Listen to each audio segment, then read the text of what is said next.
Ajmal sir, NEET exam കഴിഞ്ഞു. General easy പേപ്പറാണ്. MBBS എത്ര കട്ട് ഓഫ് ഉണ്ടാവും? 2024 പേപ്പറുമായിട്ടാണ് പരീക്ഷ കഴിഞ്ഞിറങ്ങിയ ആളുകളൊക്കെ കമ്പയർ ചെയ്യുന്നത്. നമുക്കറിയാം 2024 വളരെ ഈസി ആയിരുന്നു. കട്ട് ഓഫിൽ ഓൾ ഇന്ത്യ കോട്ടയിൽ വന്നിട്ടുള്ളത് 650+ ആയിരുന്നു. അതേപോലെ തന്നെ ഒരു കേരള സ്റ്റേറ്റിൽ 670 ഒക്കെ ആയിരുന്നു വന്നിട്ടുണ്ടായിരുന്നത്. അപ്പോൾ ഈ പേപ്പർ അതിനോട് കമ്പയറബിൾ ആണെന്നാണ് ഒരുപാട് ആൾക്കാർ അഭിപ്രായം പറഞ്ഞിട്ടുള്ളത്. ഞാൻ നോക്കിയപ്പോൾ എനിക്ക് അങ്ങനെ തോന്നിയത്. പക്ഷേ ഇത്ര കട്ട് ഓഫ് വരുമോ എന്നുള്ള സംശയമുണ്ട്. ഒരുപാട് ആൾക്ക് 700+ ഒക്കെ ഓൾറെഡി ഇങ്ങനെ പലയിടത്തും കേൾക്കുന്നുണ്ട്. പക്ഷെ എനിക്ക് തോന്നിയിട്ടുള്ളൊരു ഡിഫറൻസ് എന്നുള്ളത് 2024 20 മിനിറ്റ്സ് എക്സ്ട്രാ ഉണ്ടായിരുന്നു. ഇത്തവണ 20 മിനിറ്റ്സ് എക്സ്ട്രാ ഇല്ല. ആ കാരണം കൊണ്ട് തന്നെ കട്ട് ഓഫ് ഈ 670 ഒക്കെ കേരള വരുമോ എന്ന സംശയമുണ്ട്. കുറച്ചുകൂടി താഴോട്ട് വന്നേക്കാം.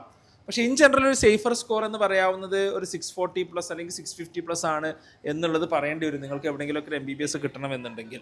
അപ്പോൾ കുറച്ചും കൂടി ഡാറ്റ കിട്ടിയതിന് ശേഷം ഒരു കറക്റ്റ് കട്ട് ഓഫ് പ്രഡിക്ഷൻ നടത്താൻ ശ്രമിക്കാം. എന്തായാലും സേഫർ സോൺ എന്നുള്ളത് അറ്റ്ലീസ്റ്റ് ഒരു 640 എബോവെങ്കിലും ആവുമെന്നാണ് എനിക്ക് തോന്നുന്നൊരു കാര്യം.